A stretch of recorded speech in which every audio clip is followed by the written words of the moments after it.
Hi, I'm Daniel, and the Hotel Transylvania franchise started in 2012 and had a new film every 3 years. And the fourth one, Transformania, is coming out this week, but I still can't find the UK release date. It just says October. This will be a triple analysis discussing these films and what are the best and worst, even though the title already spoiled the worst. I am doing a similar format to my Toy Story video, discussing every film in the franchise, but despite having one less film, this will be longer because I have more stuff to say about this. Also, there will be spoilers for all three films in this video. Hotel Transylvania is by Sony Pictures Animation, who were extremely hated around the release of the Emoji Movie, but suddenly after Spider-Verse they were seen as a good studio.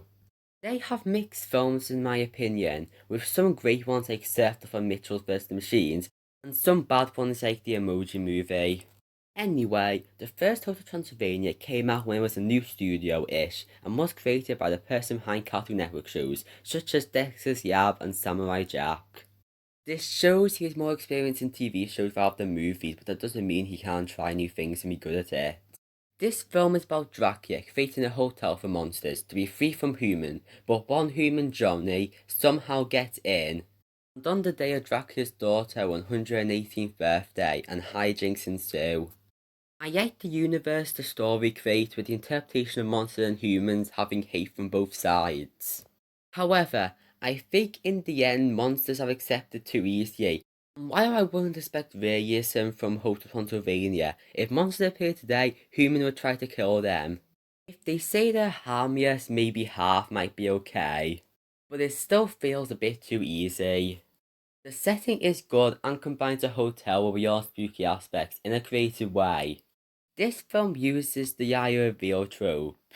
But it isn't in the name, and they used it quite badly here. The story has so many contrivances, so it exists the way it is. It is hard to watch the constant web of the eyes getting tighter. Then there's the fallout scene, and it doesn't know whose scene it wants to be. And Johnny saying he hates monsters barely mean anything to the audience, because we know he doesn't mean that. It is a big problem for this film in terms of how much it takes up in the movie. It sets up the Sigma motif that becomes a theme vector in the second and a plot point in the third, but the idea still has a lot of issues. It is fiction, so it doesn't matter that much. The story isn't that good, but the comedy is somewhat funny with all the concepts explored about monsters. It does have flaws like being very 2012, and this is coming from someone who likes the Yorax. There is your pop culture reference jokes that date some of the movie. Honestly, I would expect that from a non-Disney Pixar liker, and even the Beta Illumination, which are better than most animation studio. The animation is good at having a more over-the-top cartoon animation style, but it looks weak compared to the later Transylvania films. Many details like how the eyes feel too small. I have noticed a pattern with CGI animated films, which I call the sequel trap, where a sequel makes the first film's animation look worse in comparison.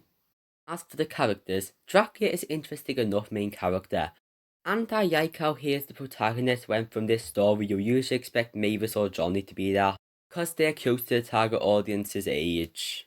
Well, for Mavis it's technically over 100-year age difference, but you get the point. As for them, Johnny is a character called annoying, and in this film I can understand, but he is an okay character who gets better as the franchise goes on.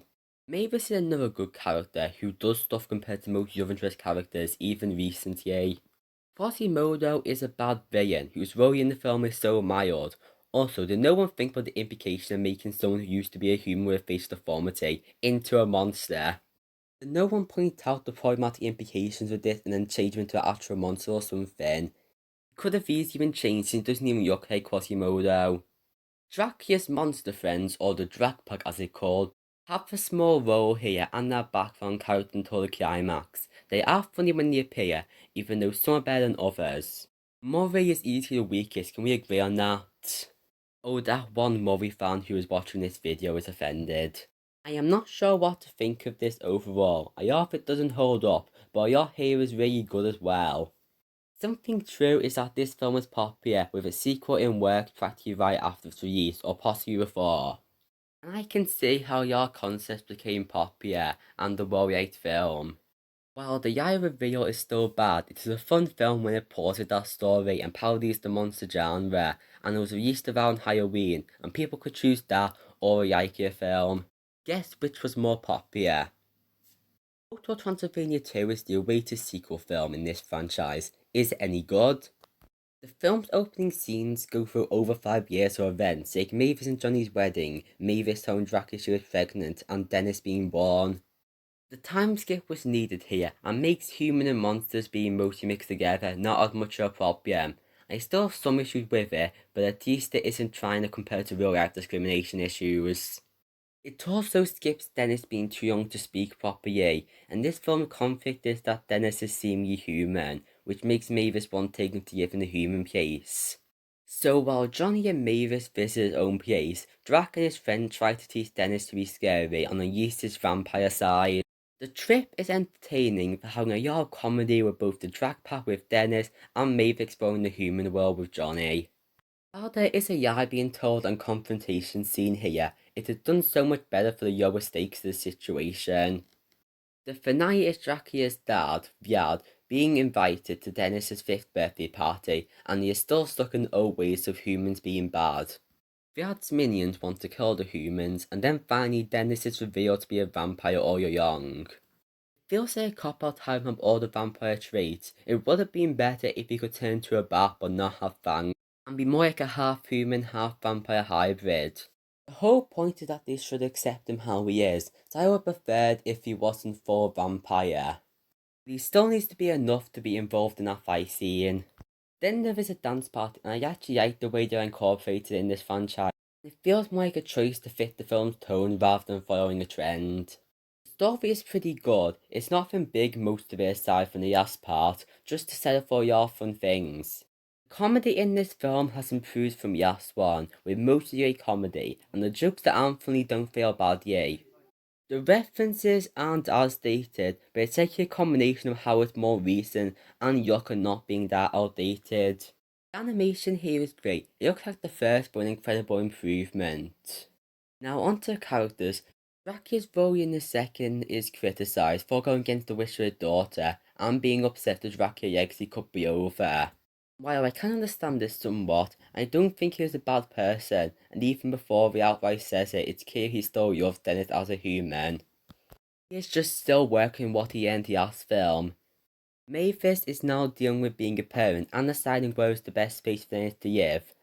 Johnny is better here and a good character, but he still isn't the best character in this franchise. Yet. Dennis is a good kid character who actually feels like a main character in the movie and is aware of him being human or presumed human is causing conflict. I like how I didn't go the route of him being oblivious to it, even though it would make sense considering his age. The drag part actually gets focused here for the film's middle, where three of them have a scene where they attempt to be scary, but it's revealed that they don't have it in them anymore. Invisible Guy didn't get a scene since he is barely a monster, but he is the best one and gets a lot of great lines. Also, there is a Blob thing here, but he's not really part of the group. Vyad's redemption was handled well. He was built up throughout the film even before his introduction, and he works as a foil to first film Drac. He represents how generations get more progressive as years goes on. Vyad is someone who yearns to be more accepting with the times, while his minion doesn't. Hotel Transylvania 2 is the best one in this franchise. It's probably not the popular choice, but it easily is in my opinion. I enjoyed this film for how it expands the monster concept from the first, and it is a fun film without much problem with putting it down. It isn't a great film, only about 7 or 8 out of 10, but it made me on board with this franchise. So both films so far are Halloween related, not directly but involve spooky concept, and was released October. However, the next is more summer related. Hotel Transylvania 3 A Month's Vacation, or Summer Vacation as some countries call it. Why would you simplify the title to make it sound more boring and generic? It's the third one, and the conclusion to the trilogy, despite it being a quadrilogy soon. This film takes place on a cruise ship, and it feels more like a TV special in tone. In theory it should be cinematic, because there is new big locations and prominent antagonists. The second one is more just characters living life, but the story for some reason fits upon a movie better. The actual main plot is about Dracula falling in love with a human named Erica. It was secretly Van Helsing and her great-grandfather cast this plot to kill the monsters, which is continuing the discrimination between monsters and humans in this film. This made me realise how much redemption is in this franchise. We had the last film and the end of discrimination in the first. Here it makes complete sense in the story for Erica to yearn Monster the People too, even though at first she had an extreme hatred of Dracula, but for Van Helsing it's a bit of a stretch. I'll see how it is in the fourth and decide whether I think it was a good decision. Here we have the idea of re-singing coming up and tying into concept of a sing. I like how I criticised that they only sing once from the other films, and it's a good message for widow people, and kids can relate how Mavis feels. However, the idea of a sing is still very flawed, like what if it's only one-sided? And I don't think a singular special one exists.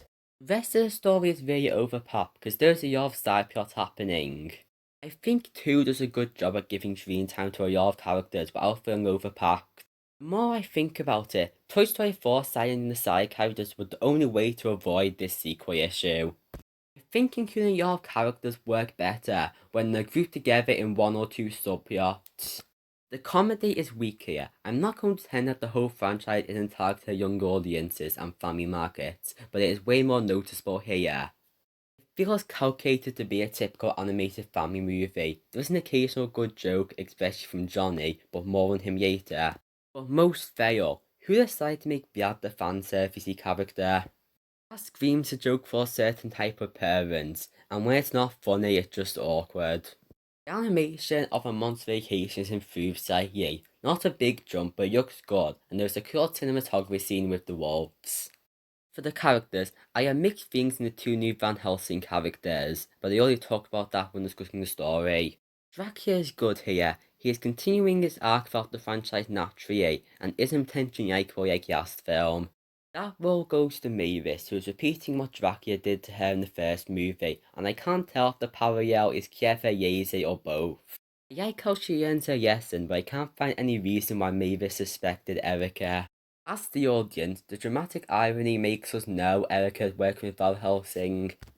I think the plot forgot to make acting weirdly to Mavis.